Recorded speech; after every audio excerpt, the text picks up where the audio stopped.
this beautiful city of Kula, Maui in Hawaii. My name is Jong-woo Han. I am the president of Korean War Legacy Foundation, which has more than 1,500 interviews of Korean War veterans, not only from the United States, but also from other 21 countries that participate in the Korean War. I see. We are doing this to preserve your memory, first of all, because it's been already more than 70 years ago, and also to honor your service. But most importantly, Korean War has been known as forgotten war, and we want to make you a direct witness of the Korean War and your experience into curricular resources so that teachers can use when they talk about Korean War in their classroom to their children.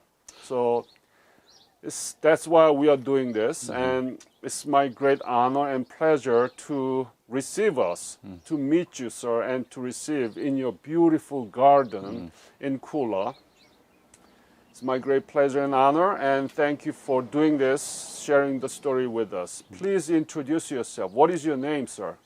My name is Warren T. Nishida. Warren T? Yes. So middle name is T? Yes. Okay, and Nishida is N, could you spell it? Nishida. Nishida. And what is your birthday, sir? May 5th, 1930. May 5th, 1930. So you are now 91. You don't get aged. What's going on? Because you have so much work to do? Yes, climate, and I don't indulge in rich food. So what do you eat then? But mostly vegetable. Vegetable? Fish. Fish? Very little meat. I love meat, so I have to stop eating to be like you. Yeah. Wow, this is beautiful garden. How many hours do you work per day? Right now I work about 4 hours a day in the morning. In the morning. And then in the afternoon I just play around with my computer. Your computer? Yeah. So let me look around this area. This is gorgeous, gorgeous area. And maybe the camera cannot capture the right, but there is a mountain over there. So where were you born? I was born in Kula. Right here? Right here, yeah. And tell me about your family background when you were growing up, with your parents, what they were doing, and your siblings, your brothers and sisters, if you had any. Yes, I have 4 brothers, and only 2 of us are remaining. One is living in Kaneohe, Honolulu. My mother and father is from Japan, immigrated here to be a laborer in the cane field. My father didn't like it, so he ran off and leased a land right up here, 12 acres of land, and he raised vegetables, mostly cabbage, potato, carrots, lettuce, and so forth. And whatever he raised, he used to go down to the sugarcane camps. There were camps around various parts of Maui to sell his vegetable. He loved his sake. Usually when he goes out to do his vending, he come home drunk. I love sake too. You do? Yeah. I don't drink. You don't drink. And so what school did you go through here? I went to the elementary school, Kula Elementary School. From there I went to Maui High School. After I finished Maui High School, I was inducted into the Army. So when was it? When did you graduate Maui High School? In 1949. 1949. And tell me about, at the time, how was the history education here in Maui Did they teach about Asia? Did they teach about China, Japan, and Korea? Yeah, they teach geography. Geography. Yeah. Yeah. So you knew where Korea was and where Japan is. Yes. Aha. You're the only one. But did they teach about history of each country? No, Not at all. not at all. What about Japan? None. None. Okay. So after you enlisted or drafted? Drafted. Drafted in 1949? No, 1951. 51. So where did you get the basic training? Schofield Barrack in Honolulu. Schofield, yes. Barrack, Honolulu. And how long did you get the basic training? 6 weeks. And then Ship out to Korea. right away from there? Yeah. So when did you leave for Korea from where? September 51. 1951, September. September. And from where did you learn? From the harbor, Pearl Harbor? No, from the Honolulu Harbor. Honolulu. And where did you land in Korea? Busan. Busan.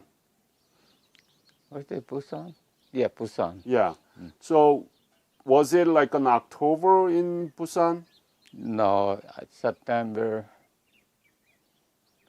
I left in December. Yeah, it was in winter. December 1951. Yeah. And from there, where did you go? Directly to the front line. Where? Kumwa. Kumhwa. Wow, that Kumhwa is one of the iron triangle. Yes. And one of the most severe battlefield there, right? Right. So when you, what was your unit then? 7th Division. 7th Division. 32nd Regiment. 32nd Regiment. 1st Battalion. 1st Battalion. How about company? Company C. What was your rank at the time? Corporal. Corporal. And what was your specialty? I was a squad leader. Squad leader. Yeah. And you were gunner or what? My weapon was a carbine. Carbine. Yeah. So tell me about it. The Kumhwa battle. Where were you and what was the battle there and how was it?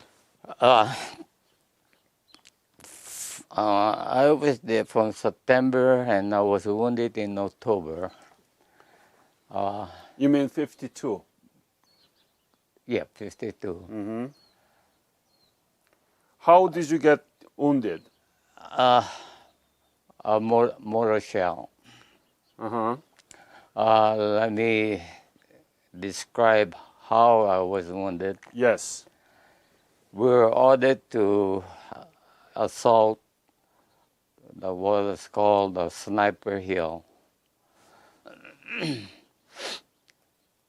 Yeah. As we were advancing and climbing up the hill, we were bombarded by mortar shells and cannon shells and whatever they were, skirming rockets and everything. So we were ordered to dig in. So I took me, dug a forecastle, got in it, and all night long we were bombarded. And I was hit by a mortar shell that burst above the ground, and I was wounded in the shoulder. Shoulder. Yeah. Left shoulder? Yeah. And while I got out of the forecastle, reported to my squad leader, my platoon leader. Platoon leader, yeah. That I was able to walk back to the aid station. But he stopped me. He said, that he called the medic over, and both of them were on my side working on my left shoulder wound.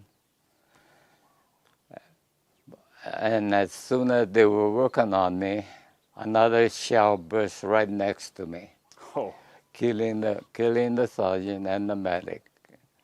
And I got wounded in my right arm, my head, my toe. so wounded twice then. Yes. Oh. So where did you go? Did you go to the MASH unit or where did you go? No. What happened was I knew that we were bombarded, so the hill was steep. So I rolled down the hill. Oh. And then in the morning, when I got conscious, I found myself being carried by my platoon squad. So they found you. Yeah, they found me, and they carried me out to the aid station, to the helicopter station. And I was and took me to a mesh table, a mesh hospital. And the first thing the doctor told me that they would amputate my right arm. Oh. But as they were working on it and cleaning it, they found that I could move my fingers. So they said they can save my arm. That's very good. So they flew me to a hospital in Tokyo, and there they perform a skin graft and what they call a donut, and what they do a donut section from my belly and transfer it to my arm. Aha. And also they did a bone graft, taking the bone off my hips. And in December, they flew me back to Honolulu Triple Hospital, and I spent 2.5 years there, going through about 21 operations. And I was, let's see, September, October. And I was discharged from the Army in 1953. And I came home and helped my father in the farm, which is right up here, about 500 yards up the road. And then I said I had to do something. So I went to the VA and requested to be educated, to send me someplace. So I chose a school in Oklahoma University, and I became graduate as a mechanical engineer. Mechanical engineer. Yeah. Oh.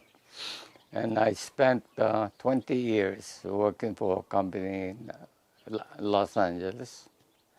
In 1972, I moved back here.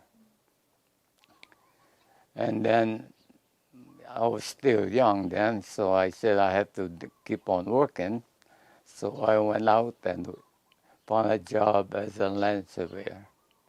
And I retired from being a land surveyor. So now you can work on your own. Yes. Beautiful. And I see some Japanese kind of garden here, right? Yeah. Yeah. It's beautiful. So tell me about when you landed in December of 1951 in Busan, and you went up to Gumha Valley.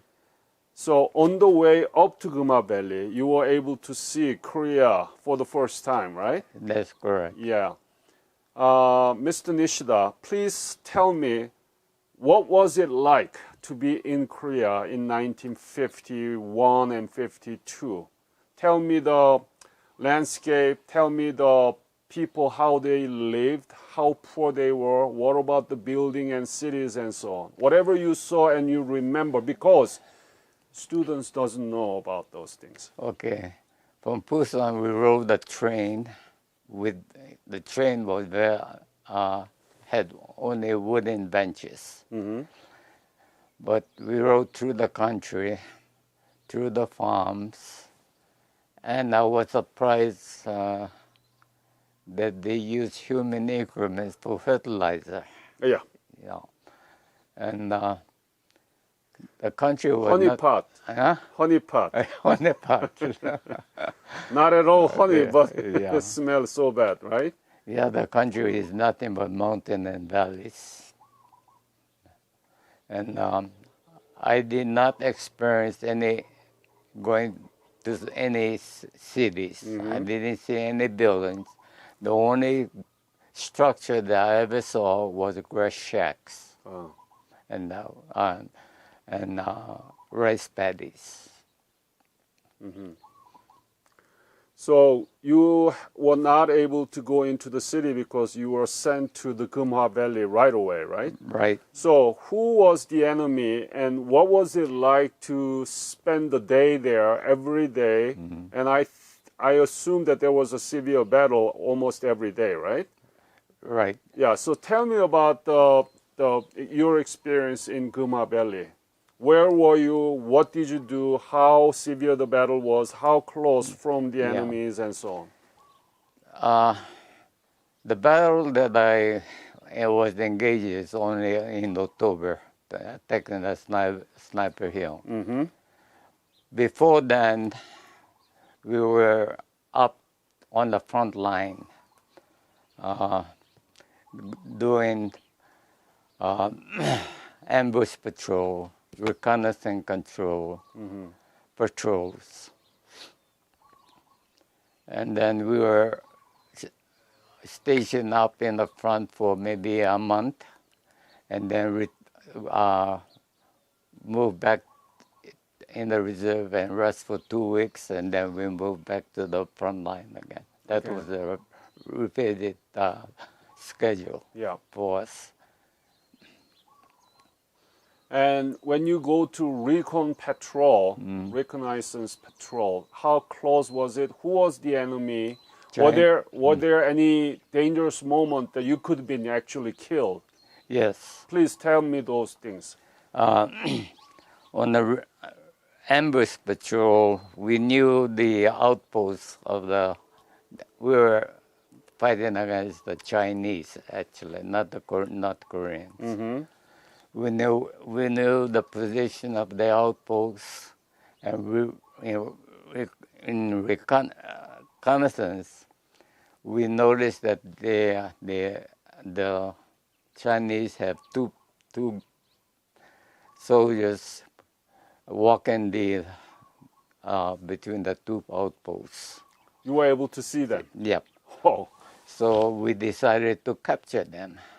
So we did. The danger part of my experience is that when we did capture them. One was an officer, but before that, they discovered us and they fired their burp gun against us. Ah. And my body right next to me was caught all the slugs that they were fired against. And we carried him back to our position with the captured soldiers. You captured them? Yep. Oh, 2 of them. 2 of them. Oh. How was it like to capture them in the far front of the battle line? It must be really scary. Are you scared at the time? No. Not at all? No. What's going on? I was crazy, baby. You must be crazy. Yeah. So you were not scared at all? No. Uh-huh. So what about your friend who got all these slugs? Did he alive? Yeah. Okay, good. Because it's a burp gun and it's not very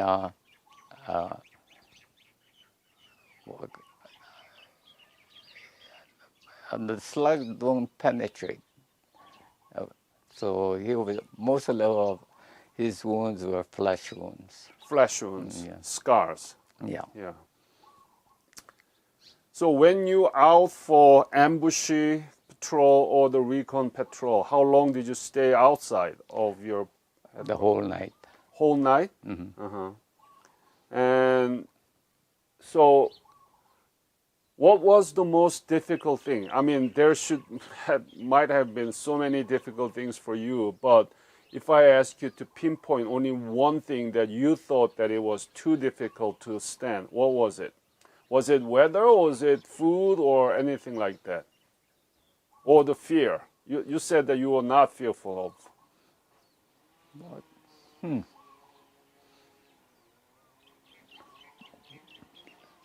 More difficult thing. I was crazy. I wasn't afraid of anything.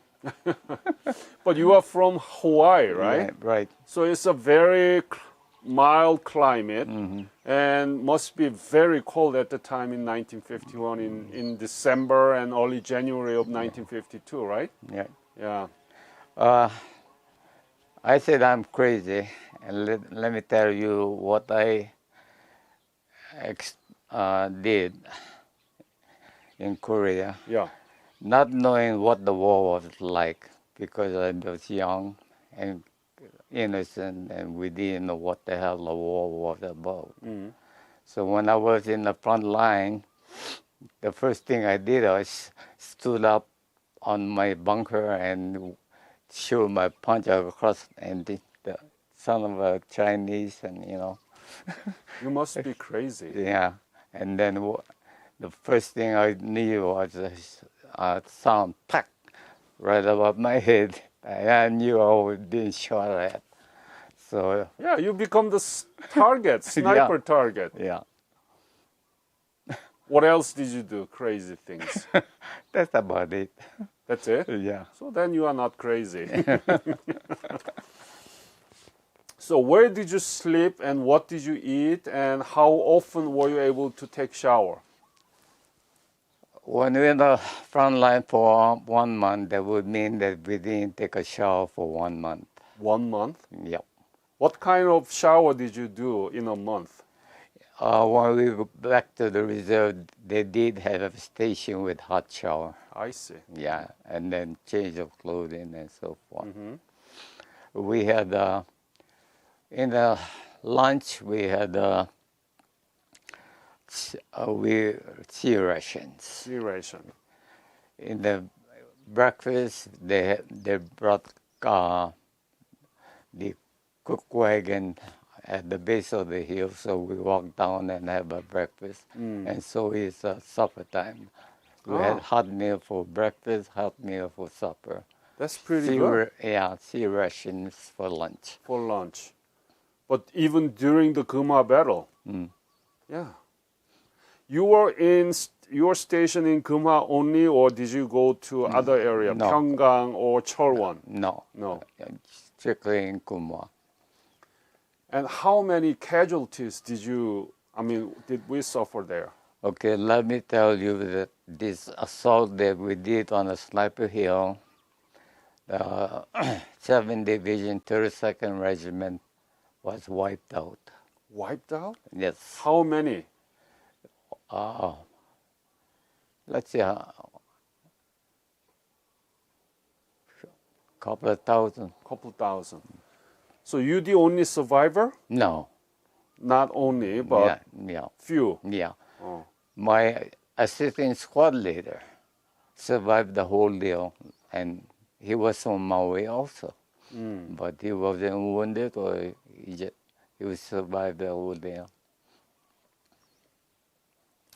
So what were you thinking when you see all those people being killed and fighting almost every day? Being in Korea, you didn't know much about. What were you thinking?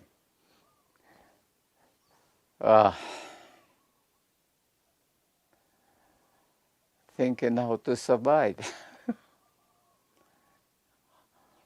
how to get back to Maui alive, you know. Were you at the time married? No. No. Were you able to write letters back to your family? Yes. Uh-huh.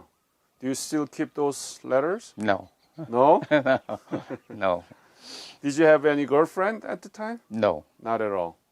Okay.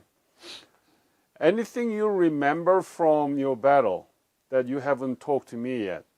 No, that's about it. That's about it. Yeah. But you had severely wounded from the battle in October of 1952, and then you got 21 operations. Did you regret? Must be very painful. Not really. Not really. The wounds that I received, I guess you're in shock, so you don't feel the pain. Oh. And now you are okay? Yes. So that you can work on this? Yeah. Have you been back to Korea? No. Not at No. all? Oh, let's see. No, not at all. Not at all. Yeah. But you saw Korea was completely devastated, destroyed. And do you know what's going on in Korea right now in terms of economy and? I take that back. I did go back on a revisit program. When was it? I don't recall. In 1950. In the 1960s, something. 1960? Yeah. 1960? I don't remember when. Was it before the Seoul Olympics? After that or before? After that. After that? Yeah. So it's 1990s or 21st century? 2020, 2010? Okay. Something like that. So it But was. I was really surprised how Korea rebounded, and the cities, and I was really amazed how they recuperated the country, the Korean people were so have the resource to rebuild their country. You are originally from Japan, Japanese. No, and I was born and born raised. in here, but your father is Japanese, mother is Japanese, right? Right. So Japan used to be the second largest economy in the world. That's the biggest. Yeah. Now I think it's the third or fourth. But do you know the rank of Korean economy now? Second. About, yeah. That's too high. Korean economy is 10th largest in the world. 10th. 10. Yep. And they are the 6th largest trading partner to the United States. So you left Korea in October 1952, right? When you left Korea, did you ever think that Korea would become like this today? No. Why not? When I left there, it was such a poor country. I didn't know how they could survive and revive themselves. So you never thought that Korea would become like this. Now you went back to Korea. And, we need to find out when you were there. Yeah. 10 years ago? Huh? 10 years ago or maybe 10 years ago. 10 years ago. So it was a 2010, let's say that 2010, and the Korea that you saw was completely different. Right. What did you see in Seoul? What did you see? Did you go to Geumhwa Valley? No. No. We did go. The tour took us to the what do you call that place? The place where the peace treaty was signed. Oh, the Panmunjom. In Panmunjom. Yeah. What were you thinking when you were there?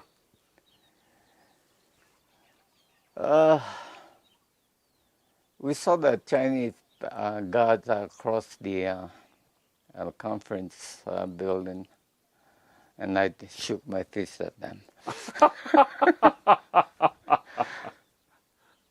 You're still crazy. Yeah. So, if I arranged a meeting with the Chinese soldier who were fighting against you at the time, now, would you shake hands with them? Yes, I would. Okay. I would. Bygones be bygones. Yeah. Yeah. So after you you work as a engineer, mechanical engineering, and so overall, what is the impact of your service as a Korean War veteran upon your life after you returned from Korea? What is the impact? How did it affect your life? It affected my life tremendously because before I was growing up, we were very poor. Going to high school, I didn't have any money for lunch. And then when I was inducted in the Army, it helped me tremendously financially. Being wounded, you get the United States take care of the wounds and they provide you with compensation, which helped me through the going to the university, and it really helped me financially. What about as a whole life? What kind of man did you become out of the war? I mean, does that affect you as personally as a man? Yes, Tell me about it, please. it helped me realize how important to serve a country that will take care of you dead or alive. But as you know, Korean War has been known as forgotten war, right? That's correct. Why is it? Why is that? It was one of the most important battle in the history of Cold War history. Yeah. And why is it known as forgotten war? I cannot explain that. That's why we are doing this, so that the students will know Mr. Nishida, who went to battle in Korea and wounded in October, and also he Yeah. raised his hands to the enemies, become the target of snipers from Chinese. Now you are one of the most patriotic citizens to the United States, right? So that's why we are doing this. Yeah. Well, it was called a forgotten war also. Yeah? It was called a forgotten war. Yeah. If I ask you to say something to the Korean people in the context of 70th anniversary of the Korean War, what would you say to them, to the Korean people?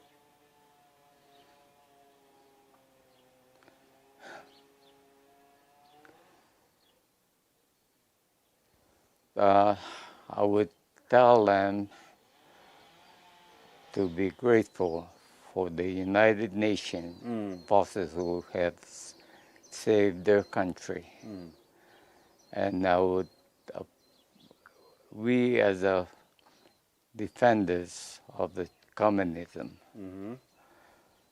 that they should be thankful for the United effort that saved their country. Yes. Yes. Thank you very much, sir. Right. Thank you. Yeah. And so you keep your body healthy and continue to work.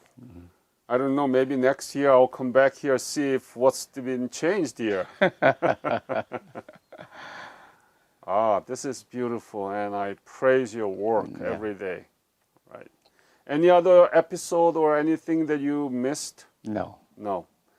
So thank you again for fighting for Korean people, and they were able to rehabilitate their own country, become world great economic power and democracy because you fought for them. Thank you. Thank you, sir. Yeah.